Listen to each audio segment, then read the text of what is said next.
Bonjour, aujourd'hui on se retrouve pour une nouvelle vidéo, et si la météorite qui avait éteint les dinosaures était tombée dans l'océan. Alors déjà il faut savoir que la météorite n'était pas tombée sur un sol normal, mais dans des bassins remplis de soufre.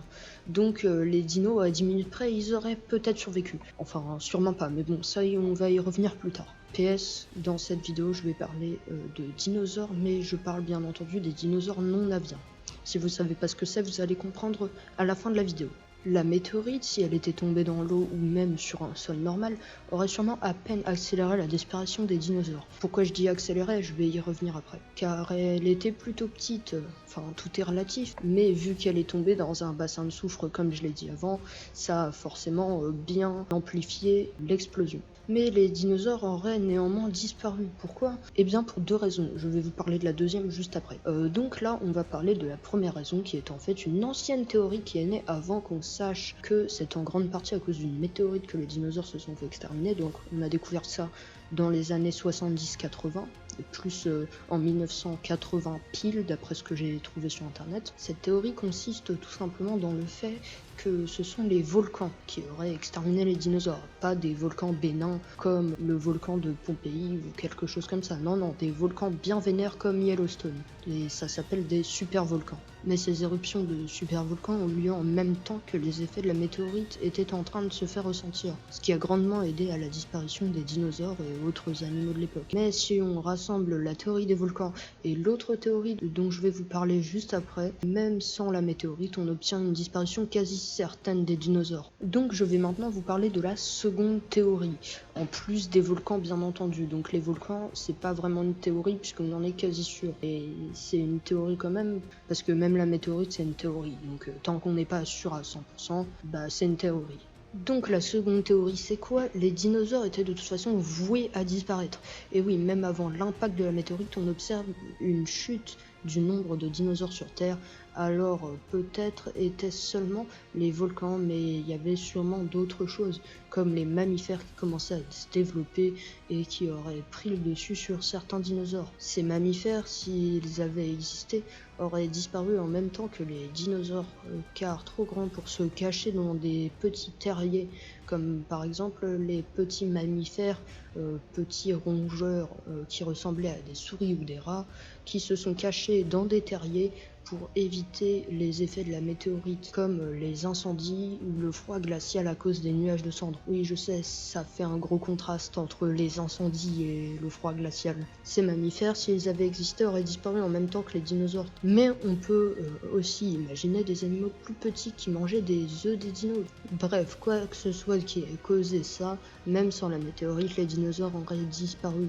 Il s'est écoulé 10 000 ans entre l'impact de la météorite et le dernier dinosaure, donc on peut imaginer que sans la météorite et tous les effets qui s'en suivent, les dinosaures auraient disparu entre 100 000 et 500 000 ans après l'impact qu'il y a eu dans notre monde. Oui, j'ai pris une grande fourchette pour éviter de me tromper, puisque c'est moi qui ai inventé les 100 000 et 500 000 ans. Par contre, 10 000 ans après la météorite, c'est bien vrai. Ça veut dire que c'était bien longtemps après. Néanmoins, sans la météorite, les animaux qui ont disparu auraient survécu, comme des poissons, des reptiles marins, des reptiles volants, ou encore d'autres dinosaures. Et ces animaux qui auraient survécu auraient freiné le développement des mammifères.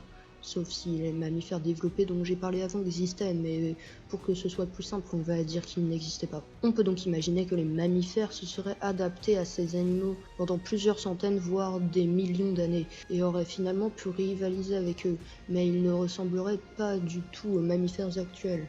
Enfin, peut-être certains, mais en tout cas, pas beaucoup. Puisqu'on a vu que les dinosaures étaient voués à disparaître plus tard, on va partir du principe que les humains sont apparus plus tard, mais sous forme différente.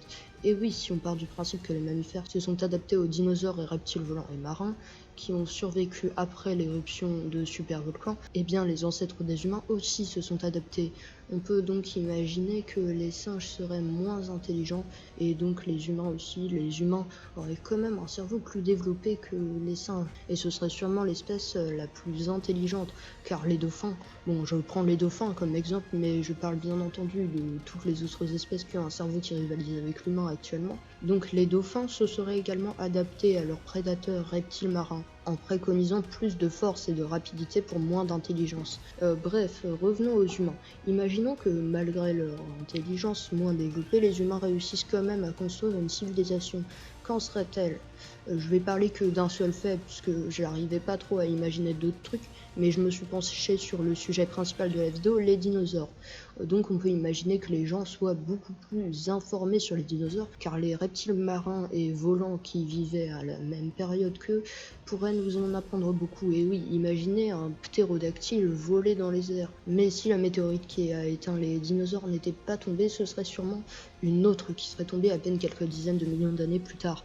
Oui, parce que s'il n'y a pas une météorite qui tombe pendant 500 millions d'années, vous imaginez bien que le risque augmente au fil du temps. Donc on peut imaginer que les humains, comme les dinosaures dans notre monde, se seraient fait exterminer par une météorite.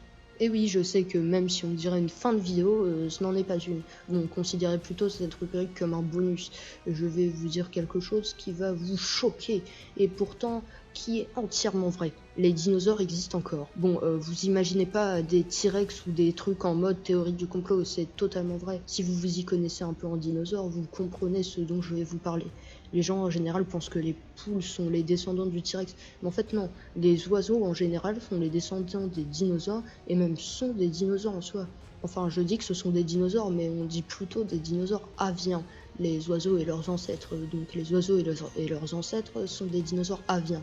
Et les autres dinosaures, ce sont des dinosaures non aviens. Enfin, il n'y a pas vraiment de nom pour ça, ce sont des dinosaures, quoi. Bon, pour conclure, on peut dire que les dinosaures auraient quand même disparu, que certains animaux préhistoriques auraient survécu, que la culture humaine aurait été beaucoup moins développée et que les dinosaures existent encore dans notre monde actuel. Bon, du coup voilà, j'espère que vous avez apprécié cette deuxième vidéo sur ma chaîne. J'essaye de faire des vidéos plus longues avec plus d'informations dedans et de puiser de plus en plus dans des sources scientifiques réelles plutôt que dans mes souvenirs. Du coup voilà, si vous voulez soutenir la chaîne, n'hésitez pas à vous abonner, à activer les notifications, à mettre un pouce bleu et à mettre un commentaire. Voilà, ça me ferait extrêmement plaisir. Et du coup, je vous dis à la prochaine.